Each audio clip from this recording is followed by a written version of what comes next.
This is crazy. I want to take a look right over there at the guardrail right there. You can see the damage there. Now, police say that's where he veered off the road. They say he was speeding down this way. And right down here where I'm standing, police say the truck went over here, airborne. We're getting a picture right now of this person of interest. Again, this is what he looks like. Roy Aaron Whedon is his name. If the wind can stop moving, we can get this straight here. That's the person of interest they're looking for. If you recognize him, call Wagoner police immediately. They do believe he has some involvement with the fire that destroyed all 5 of these buildings. Show you some of the debris down here. These poles, like that right there, have been all over the road. You can see crews still behind me trying to clean this mess up.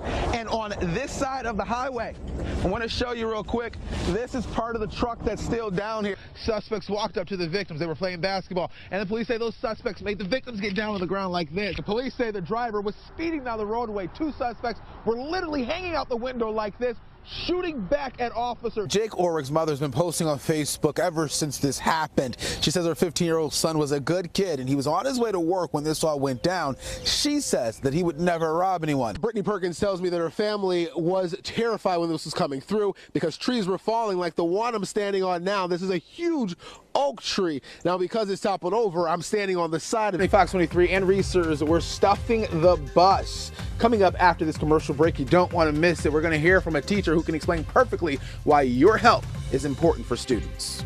This place was filled with smiles and tears of joy as family and friends welcomed their soldiers back home just in time for the holidays. They're going to be out for several more hours. His firefighters are just making sure that this doesn't blow. They're out here working and just watching that. These guys over here are digging to get to the 2 pipes that are down there to shut those off. And again, several more hours. As for the driver who was driving that black car over there that crashed into the gas meter this morning, that driver was taken to the hospital. We're told that she has a broken leg. It's a female driver. They believe he's going to use that money and that truck to get out of state. They believe even go to Mexico. I want to show you this real quick. This glass that's shattered here in this car.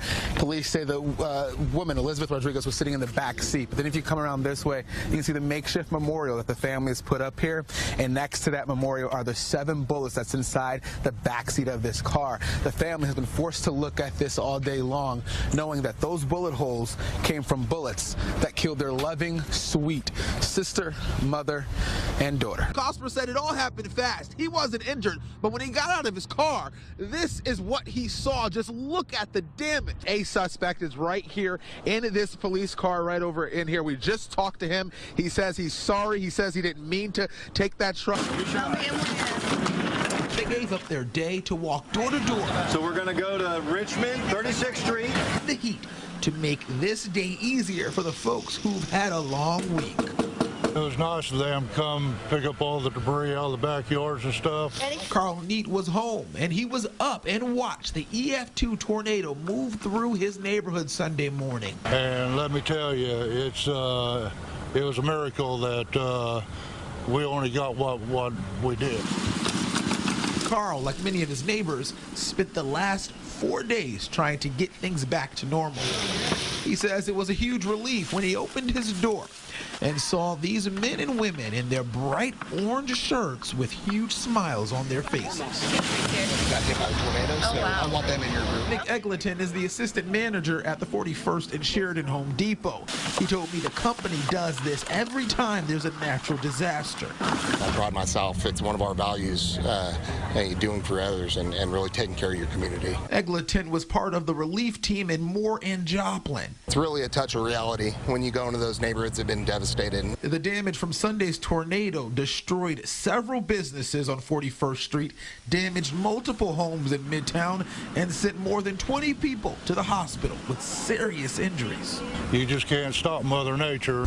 You take a look at this damage, and you can just tell it's going to take a long time to get Midtown back to normal. But people in the community say it's going to happen thanks to volunteers like the people from Home Depot today. Reporting in Midtown, covering news that matters, J.J. Burton, Fox 23 News. A beautiful home went nasty. According to Rhonda Shepard, the people who made this mess only lived here for a few weeks.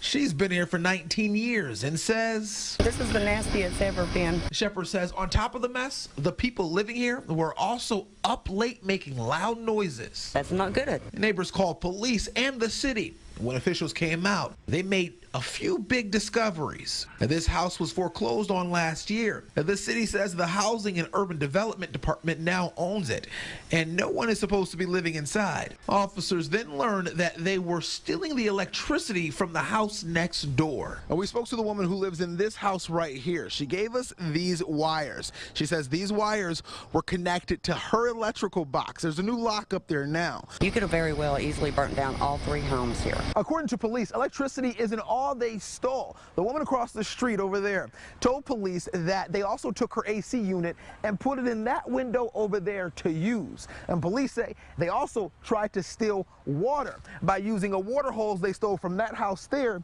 and connecting it to the pipe down in here. The city says that didn't work. And we don't want somebody just living beside us that is going to start stealing our electric and water.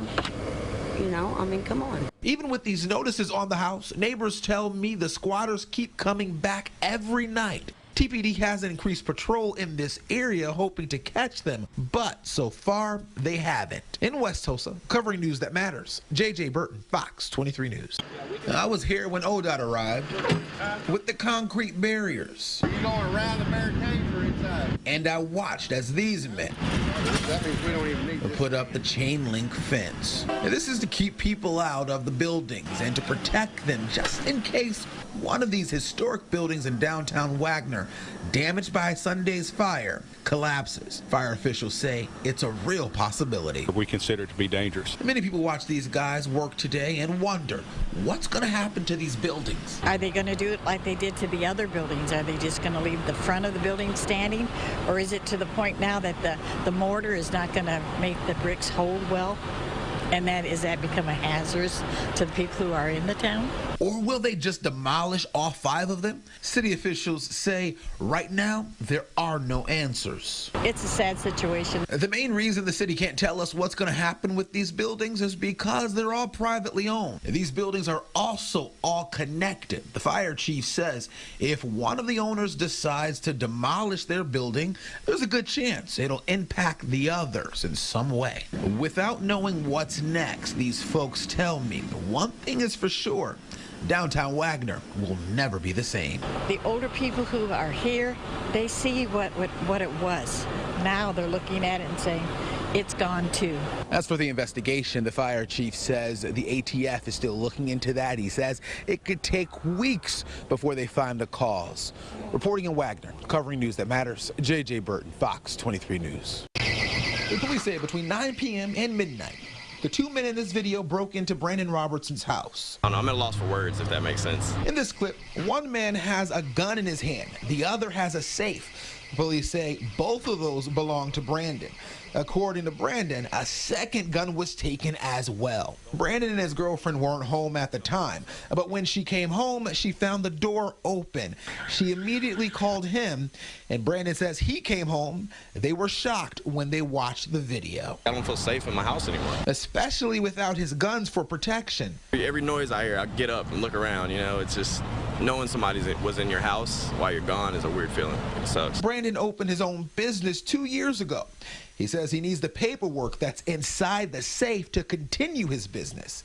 People work hard for their stuff, you know, and to see somebody just break into somebody's house and steal it just shows how low they are. Brandon says he has no idea who these people are, and their faces were covered. He's hoping one of you watching this story will notice something familiar about them and take that information to police. I want to try to keep going with my business and things like that. I just want my stuff back, in all honesty, man. The police did dust for fingerprints. They say the suspects did not wear gloves. They're hoping those fingerprints can help them identify who did this. Reporting in East Tulsa, covering news that matters, JJ Burton, Fox 23 News.